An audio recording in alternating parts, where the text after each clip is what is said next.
देखिए, आज जो हम लोग सीखने वाले हैं वो आपका जो चलेगा आज आज त्रिभुज चलेगा। क्या चलेगा?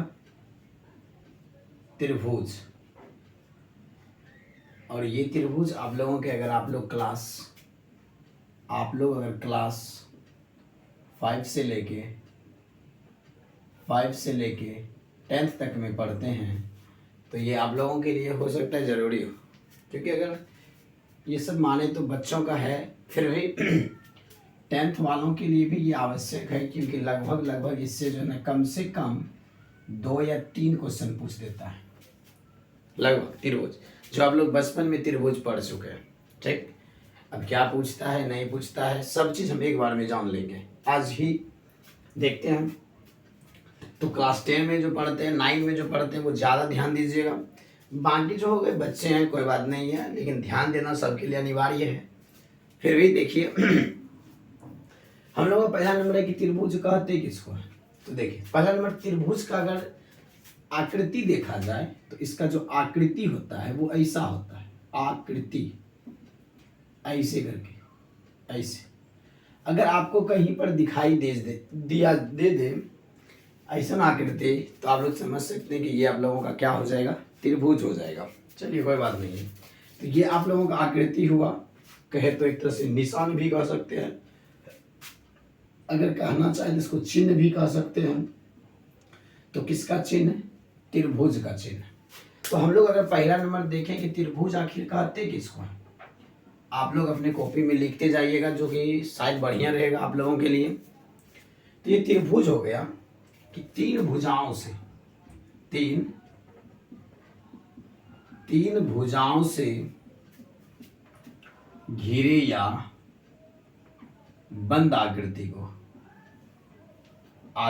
को क्या कहते हैं? त्रिभुज कहते हैं। अब आप लोगों को ऐसा चिन्ह अगर कहीं पे दिखाई दे तो आप लोग इसको क्या पढ़िएगा? त्रिभुज पढ़िएगा। हो सकता है कि आप लोग को ऐसा चिन्ह ना दिखाई दिया हो या दिया हो, कोई बात नहीं है, अभी देख लीजिए। ऐसा अगर कहीं पर आकृति दिखा तो हम लोग इसको क्या पढ़ेंगे? त्रिभुज पढ़ेंगे वर्तमान में। अब देखिए त्रिभुज आप लोगों का हो गया कि तीन भुजाओं से घिरे या बंद आकृति को क्या कहते हैं? त्रिभुज। तो त्रिभुज का आकृति ऐसे होता है। अब देखिए इसको सूचित हम लोग कर सकते हैं A, B, C।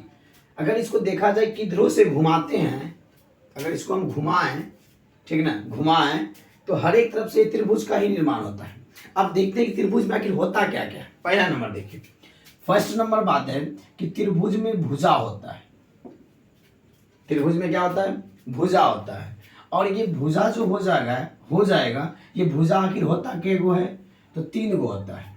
अब आप कह सकते हैं कि ये भुजा 3 गो कौन कौन हुआ, तो आप देख सकते हैं ये हो गया ए बी भुजा हो गया, देखा जाए तो BC भुजा हो गया, देखा जाए तो AC बोलिए, CA बोलिए, ये आपका क्या हो गया? भुजा हो गया। क्या हो गया? ये आपका भुजा। तो आप लोग को दिखाई दे रहा होगा। तो ये हम लोगों का AB, BC और क्या AC हम लोग का भुजा हो गया। अब इसमें क्या दिखाई दे रहा है? तो कोण दिख रहा है। यानी कि कोण जो होता है दो भुजाओं के बीच जो झुकाव उत्पन्न होता है, उन्हीं को हम लोग क्या कहते हैं? कोण कहते हैं। दो भुजाओं के बीच जब झुकाव उत्पन्न हो या झुकाव का निर्माण हो, ठीक है ना, उन्हें हम लोग कोण कहते हैं, कोई बात नहीं है। तो इसमें रह गया कोण। अब देखिए ये कोण क्या होता है, तो आपको भी दिखाई दे रहा होगा। कोण माने हो गया एक तरह से कहा जाए तो कोना, जिसको आप लोग बोलते हैं कोना, ठीक, या कोण कह सकते हैं, इसको कोना कहिए। इनकी संख्या जो होता है वो क्या होता है? 3 गो। ये भी होता है कोण भी 3 गो, या कोना कहिए, आम भाषा में समझने के लिए कोना, लेकिन हम लोग बोलते हैं मैथ में कोण। और कोण क्या होता है? 3 गो। अब कौन सा कोण हो गया? और कोण का चिन्ह ऐसे होता है। तो ये आप लोग कहिएगा अंग्रेजी में ये तो L है, ऐसा कोनो बात नहीं, ये कोण हुआ, थोड़ा सा झुकाव उत्पन्न होता है। तो ये कोण A हो गया, कोण B हो गया और कोण C हो गया। ये हम लोगों का क्या हुआ? कोण हुआ। तीसरे नंबर में क्या होता है? तो इसमें शीर्ष होता है। अगर आम भाषा में समझे तो शीर्ष मतलब हो गया माथा। शीर्ष मतलब क्या हो गया? माथा। अगर देखा जाए शीर्ष मतलब क्या हुआ, तो शीर्ष मतलब जैसे आप लोगों का माथा होता है ना, सिर, उसी तरह से त्रिभुज का सिर होता है। इसको किधरों से घुमाइएगा ना तो वही सिर बनेगा एक तरह से, ठीक। तो इसमें शीर्ष की संख्या जो होता है वो भी कितना होता है, 3 गो होता है। अब ये शीर्ष कौन हो गया, तो आपको दिखाई दे रहा होगा शीर्ष ए, बी और क्या, सी।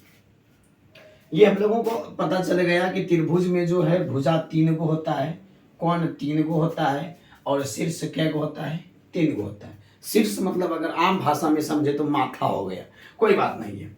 अब देखिए त्रिभुज के जो तीनों कोण है, त्रिभुज के तीनों कोण,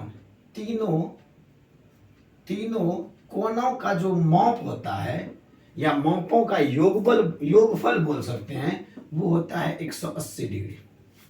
ठीक है ना। त्रिभुज 3 भुजाओं से घिरा हुआ जो आकृति है, उसके तीनों कोण का अगर माप पूछे तो आपको कितना बोलना है, 180 डिग्री। त्रिभुज के तीनों कोण का माप जो होता है 180 होता है। ठीक है ना। अब आप पढ़े होंगे कि त्रिभुज के एक कोण का माप कितना होता है, पूछे आपसे कि त्रिभुज के एक कोण का माप, एक कोण का माप कितना होता है। हम लोग अटक गए, कुछ स्टूडेंट नहीं, 99% स्टूडेंट कहता है कि सर जी 60 डिग्री होता है, जो गलत है। सीधी बात है। आप ये बताइए, अगर कोण पूछा गया तो त्रिभुज में एक कोण कहे तो ये तो त्रिभुज है, आप कैसे कह सकते हैं कि इसके एक कोण का माप 60 ही होगा, कैसे कह सकते हैं, नहीं। तो ऐसा कहा हम लोग नहीं सकते हैं। हाँ, तो आप इसका जवाब कब दीजिएगा, अगर आपसे पूछे कि त्रिभुज के एक कोण का माप क्या होता है, तो आप लोगों को बताना, पूछना पड़ेगा उनसे कौन सा त्रिभुज। आ गया यहाँ पर क्वेश्चन, क्या, कौन सा त्रिभुज, कौन। अब हमको पता नहीं है कौन सा त्रिभुज। ठीक। अब देखिए, कहा कि त्रिभुज के एक कोण का माप कितना होता है, तो 99% बच्चा बोलता है 60 डिग्री, जो 100% गलत है। ठीक है ना। अब आप कहेगा कैसे गलत है, तो बाबू त्रिभुज के जो है एक कोण का माप पूछा है, पहला है कि कोण के विचार से, मतलब आखिर इसमें जो पूछा जाए, कौन से त्रिभुज के एक कोण का माप आप पूछ रहे हैं। कौन त्रिभुज, एक त्रिभुज नहीं होता है, त्रिभुज 4-5 गो होता है। ठीक ना। तो उसमें से कौन से त्रिभुज का मान पूछे हैं, तो यहाँ पे आपका क्वेश्चन आ गया कौन सा। ठीक, इसका भी जवाब आपको मिलेगा, हड़बड़ाइए मत, जरूर मिलेगा। ठीक ना। अभी वर्तमान में अगर ऐसा क्वेश्चन पूछे और 60 बोलते हैं तो गलत होगा। त्रिभुज के एक कोण का माप अगर पूछे तो कह दीजिए, उससे का क्वेश्चन आपका जग गया है, वो कौन सा त्रिभुज। चलिए अच्छी बात है, कौन सा त्रिभुज तो हम लोग देखते हैं।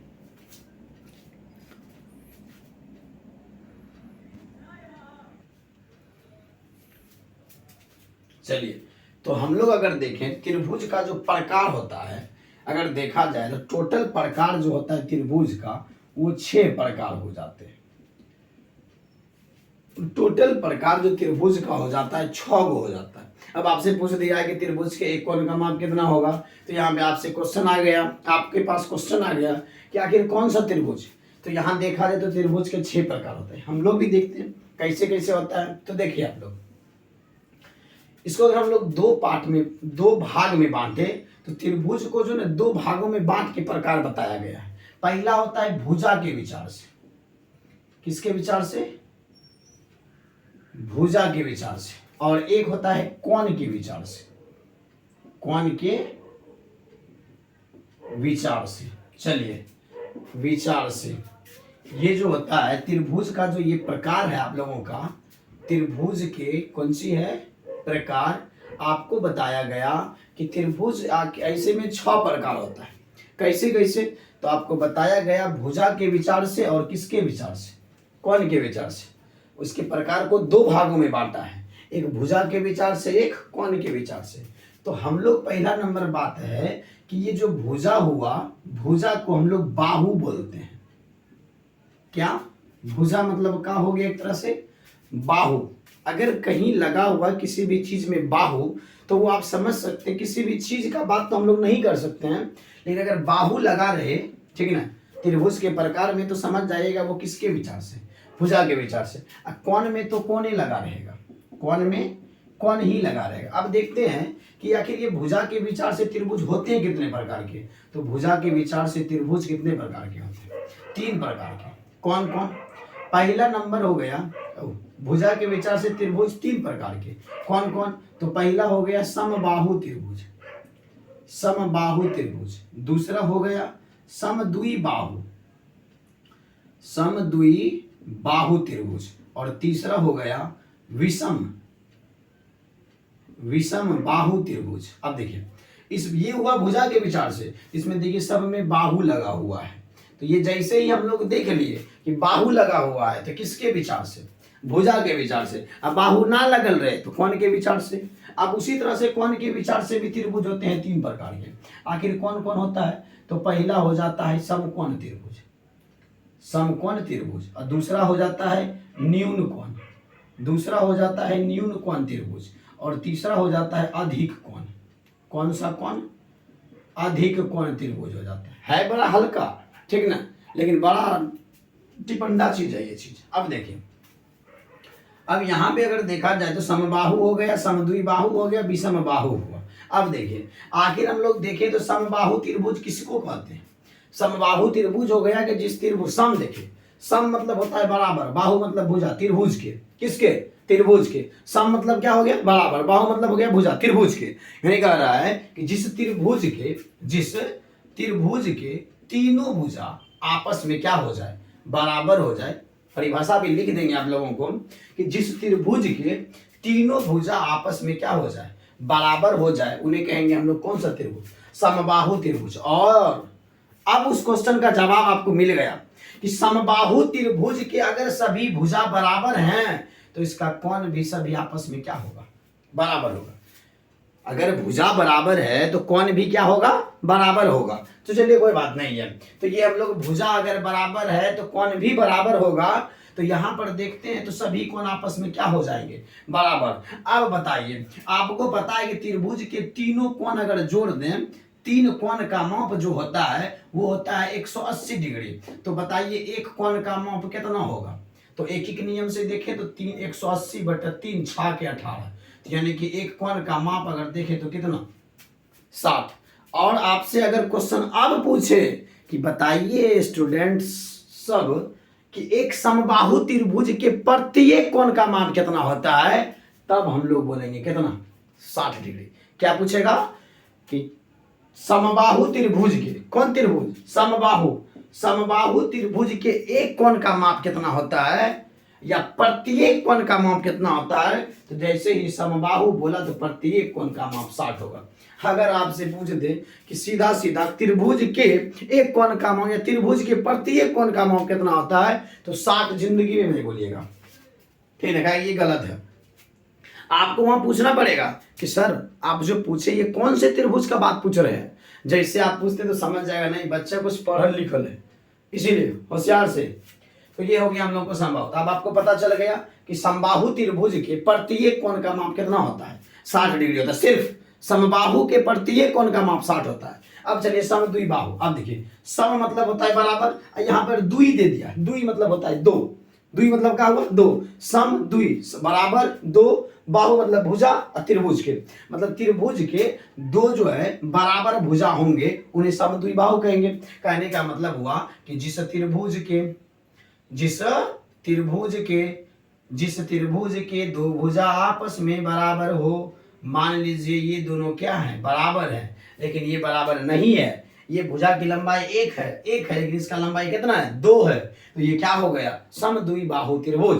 क्योंकि 2 भुजा बराबर है, एक बराबर नहीं है, उसे समद्विबाहु कहेंगे। जिस त्रिभुज की 2 भुजा बराबर हो उन्हें क्या कहेंगे, समद्विबाहु। अब तो ये बात तो समझ गए कि 2 भुजा बराबर है, इसका मतलब एक भुजा अलग होगा कुछ, इसीलिए वो। तो सम मतलब बराबर है, इसे तो आप लोग यही समझ सकते हैं। सम मतलब बराबर, द्वि माने 2, बाहु माने भुजा। जिस त्रिभुज की 2 भुजा आपस में बराबर हो उन्हें समद्विबाहु त्रिभुज कहते हैं। उसके बाद हो गया आपका विषमबाहु।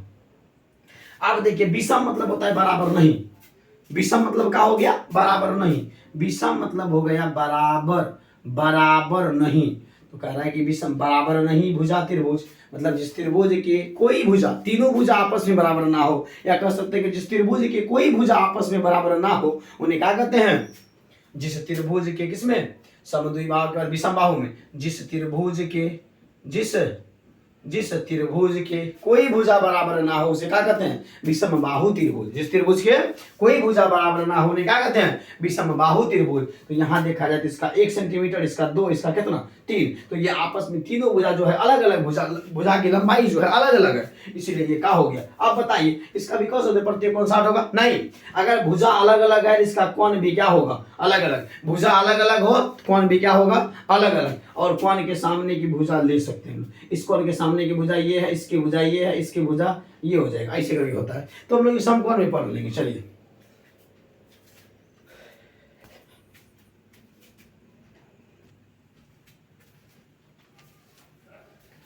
तो आप लोग शायद हमको लगता है एकदम आसान भाषाओं में, कौन भाषाओं में? आसान भाषाओं में समझ गए होंगे भुजा के विचार से त्रिभुज के क्या चीज? प्रकार। तो आप लोगों को शायद याद भी हो गया होगा कि भुजा के विचार से त्रिभुज कितने प्रकार के? 3 प्रकार के। समबाहु त्रिभुज, समद्विबाहु, विषमबाहु। समबाहु के सभी भुजा बराबर होंगे, असमबाहु के प्रत्येक कोण का माप 60 होगा। समद्विबाहु इसके 2 भुजा बराबर होंगे, विषमबाहु इसके कोई भुजा बराबर नहीं होंगे। अब समद्विबाहु में पूछा जाए कितने कोण बराबर होंगे, तो 2 कोण आपस में बराबर होंगे। समद्विबाहु के 2 कोण आपस में बराबर, समबाहु के तीनों कोण बराबर, और विषमबाहु के एक भी कोण बराबर नहीं, क्योंकि इसके जब भुजा बराबर नहीं है तो कोण भी बराबर नहीं होगा। तो भुजा जो होता है, अगर सभी भुजा बराबर हो तो सभी कोण बराबर होगा, सभी भुजा अलग अलग हो तो सभी कोण अलग अलग होगा, 2 भुजा बराबर हो तो 2 कोण बराबर होगा। चलिए ये तो भुजा के विचार से था, आपका काम खत्म भुजा के विचार से। अब कोण में चलते हैं। तो ये तो दिखाई दे रहा होगा कि कोण के विचार से पूछेगा तो इसमें क्या लगल रहेगा? कोण लगल रहेगा। क्या लगल रहेगा? कोण। तो यहाँ पर देखें समकोण में कह रहा है, तो समकोण में कहा जाता है कि जिस त्रिभुज के एक कोण का माप 90 डिग्री हो। जिस त्रिभुज के एक कोण का माप कितना डिग्री हो? 90 डिग्री हो। तो आपके घर में दीवार का कोना देखिएगा, तो दीवार का कोना ऐसे ये खड़ा रहता है, ये जमीन हो गया, ठीक है ना, ये तो रहता नहीं है, कोई बात नहीं है, तो ऐसे सीधा रहेगा खड़ा ऐसे। तो ये देखिए 90 डिग्री के कोण पर खड़ा रहता है। अब रह गई बात समकोण त्रिभुज में, जो है समकोण त्रिभुज में कह रहा है कि जिस त्रिभुज के एक कोण का माप 90 डिग्री हो उन्हें क्या कहते हैं? समकोण कहते हैं। और शेष दो कोण जो है वो क्या हो जाता है? न्यून कोण हो जाता है। शेष जो 2 कोण बच गया उसको क्या कहते हैं? न्यून कोण कहते हैं, ठीक है ना। तो एक समकोण त्रिभुज में कितने न्यून कोण होते हैं? तो 2। एक समकोण में एक कोण का माप कितना होता है? 90। तो इसका मतलब हम लोग समझ गए कि एक समकोण बराबर जो होता है, एक समकोण बराबर कितना डिग्री हो गया? 90 डिग्री। एक समकोण बराबर कितना डिग्री? तो 90 डिग्री हो गया। चलिए समकोण तो समझ गए, न्यून कोण किसको कहते हैं? तो न्यून कोण कहते हैं जिस कोण का माप 0 डिग्री से बड़ा होना चाहिए और 90 से क्या होना चाहिए? छोटा होना चाहिए। अब ये माइनस वाली बात नहीं कर रहा, 0 से बड़ा होना चाहिए। किससे बड़ा? 0 डिग्री से बड़ा। 0 डिग्री से बड़ा होना चाहिए, 0 डिग्री से बड़ा होना चाहिए। और कह रहा है कि 90 डिग्री से क्या होना चाहिए? छोटा होना चाहिए। न्यून कोण में जिस त्रिभुज के कोण का माप 0 से बड़ा और 90 से क्या हो? छोटा हो, उन्हें क्या कहते हैं? न्यून कोण। अब आप कह सकते हैं कि एक त्रिभुज में कितने न्यून कोण हो सकते हैं? तो आप समझ सकते हैं कि ये समबाहु के अगर बराबर भुजा है तो बराबर कोण होगा, तो सबका 60-60 होगा। तो बताइए 60-60-60 90 होगा कि नहीं होगा? तो अगर आपसे कहा जाए तो एक त्रिभुज में कितने न्यून कोण हो सकते हैं, तो आपका जवाब आना चाहिए 3 भी न्यून कोण हो सकते हैं। एक त्रिभुज में कम से कम 3 न्यून कोण हो सकते हैं, कोई बात नहीं। अब कौन से त्रिभुज का जो है ना 3 न्यून कोण होगा? समबाहु त्रिभुज का। अब बताइए ये न्यून कोण कहते हैं किसको है? तो ऐसे करके मान लीजिए आप लोग, ये 60 हो गया, ये भी 60 होगा और ये भी 60 होगा। इसलिए तो कहा गया है ना कि यानी कि समकोण त्रिभुज में न्यून कोण क्या हो जाता है, 2 गो, क्योंकि देखिए तीनों कोण का माप हो जाता है 180, एक कोण 90 हो गया, बच गया 90, और 90 को 2 भागों में बांट देना, 45 हो जाएगा। ये हो गया कितना 45, और ये भी हो गया 45। तो देखिए 0 से बड़ा है और 90 से क्या है, छोटा है, तो ये न्यून कोण हो गया। और अधिक कोण कहते हैं कि 90 से बड़ा होना चाहिए, 90 डिग्री से बड़ा होना चाहिए और 180 डिग्री से छोटा हो, 180 डिग्री से छोटा हो, उन्हें क्या कहते हैं, अधिक कोण त्रिभुज कहते हैं। अधिक कोण त्रिभुज अगर कहा जाए तो अब देखिए ऐसे करके बनेगा, ठीक है ना। एक कोण मान लीजिए 120 हो गया, एक कोण हो गया 120, तो बाकी बच गया कितना 60, 30। अगर आपसे कहा जाए कि एक अधिक कोण त्रिभुज में कितने न्यून कोण होंगे, तो आप ये भी कह सकते हैं कि एक अधिक कोण त्रिभुज में 2 न्यून कोण आराम से हो जाएगा। अब आप कैसे, अगर मान लेते हैं किसी का 91 भी हो गया, 91 डिग्री का भी अगर कोण बनाया हो, तो बाकी हम लोगों के पास 89 बच जाता है। 89 को 2 भाग में बांटे तो 90 से छोटा ही आएगा। तो एक अधिक कोण की अगर बात कहें तो एक अधिक कोण में कितने न्यून कोण होते हैं, तो एक अधिक कोण में 2 न्यून कोण हो जाएंगे, जिस तरह से एक समकोण में 2 न्यून कोण हुआ था, ठीक है ना। क्योंकि न्यून कोण कहा भी करते हैं कि 0 डिग्री से बड़ा हो और 90 डिग्री से क्या हो, छोटा हो, उसे न्यून कोण कहते हैं। तो बताइए आपके इस क्वेश्चन में या आपके इस त्रिभुज में कहीं पर दिक्कत है, नहीं है। अब रह गई बात आपके क्वेश्चन कैसे आते हैं, आप लोग देख लीजिए।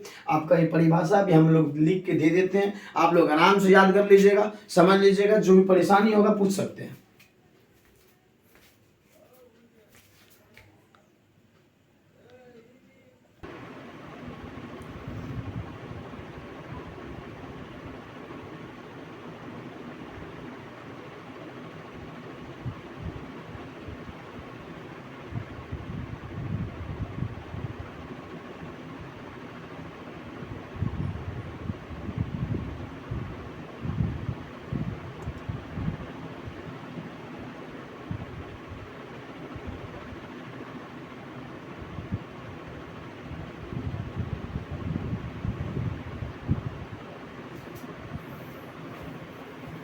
देखिए आप लोग, ये भुजा के विचार से आपका प्रकार हो गया समबाहु, समद्विबाहु की समबाहु, और आपको पता है कि बाहु मतलब क्या होता है, भुजा होता है। बाहु मतलब क्या होता है, अगर देखा जाए बाहु मतलब क्या होता है, तो भुजा होता है। क्या बाहु मतलब आप लोगों का भुजा हो जाता है। इसमें लिखा दिया गया है जिस त्रिभुज के तीनों भुजा आपस में बराबर उन्हें समबाहु कहते हैं। करेंगे इसके प्रत्येक कोण का माप जो होता है 60 होता है, तीनों कोण का माप 180 होता है। त्रिभुज की तीनों भुजा जो है आपस में बराबर होते हैं, जिसके कारण जिनके तीनों कोण भी आपस में क्या हो जाती है, बराबर। समद्विबाहु हो गए, जिस त्रिभुज की 2 भुजा आपस में बराबर हो उन्हें समद्विबाहु कहते हैं। इसमें आ गया जो याद करने योग्य बात है कि इसके 2 भुजा आपस में बराबर होते हैं, जिसके चलते इसके 2 कोण बराबर हो जाते हैं। विषमबाहु में कहता है जिस त्रिभुज के तीनों भुजा आपस में बराबर उन्हें विषमबाहु कहते हैं। इसके तीनों भुजा जो है अलग अलग होने के कारण इसके तीनों कोण भी क्या है, अलग अलग होते हैं। उसी तरह से कोण के विचार से हो गए त्रिभुज के प्रकार 3 प्रकार का हो गया, समकोण, न्यून कोण, अधिक कोण। समकोण हो गया जिस त्रिभुज के एक कोण का माप 90 डिग्री उन्हें समकोण कहते हैं। अब याद करने वाली बात है आपको कि एक समकोण बराबर 90 डिग्री होता है, इसमें एक समकोण होते हैं, इस समकोण में एक समकोण होता है, न्यून कोण की संख्या 2 होता है, अधिक कोण की संख्या होता नहीं है, 0, ठीक है। न्यून कोण त्रिभुज कहते हैं जिस त्रिभुज के कोण का माप 0 से बड़ा और 90 से छोटा होता है उन्हें न्यून कोण कहते हैं। इसमें जो है ना हो सकता है कि त्रिभुज पे इसमें कम से कम अगर कहा जाए तो न्यून कोण की संख्या 3 भी हो सकता है, कोई बड़ी बात नहीं है। समकोण नहीं होता है, अधिक कोण नहीं होता है। अधिक कोण त्रिभुज में कहता है जिस त्रिभुज के कोण का माप 90 से बड़ा हो और 180 से छोटा हो उसे अधिक कोण त्रिभुज कहते हैं। जिसमें हो जाता है इसमें का अधिक कोण की संख्या 1, अधिक कोण त्रिभुज में अधिक कोण की संख्या 1, न्यून कोण की संख्या कम से कम 2 और समकोण की संख्या नहीं होता है। आज भर आप लोगों को इतने को आप लोग आराम से इसको याद कर लीजिएगा, जो कि आपके जीवन में जो है सुखमय ही सुखमय देगा। अच्छे से आप लोग पढ़ सकते हैं, आगे बढ़ा सकते हैं कुछ क्वेश्चन को, ठीक ना। तो देख लीजिएगा आप लोग आराम से इसको याद कर लीजिएगा। आज तक यहीं तक आज तक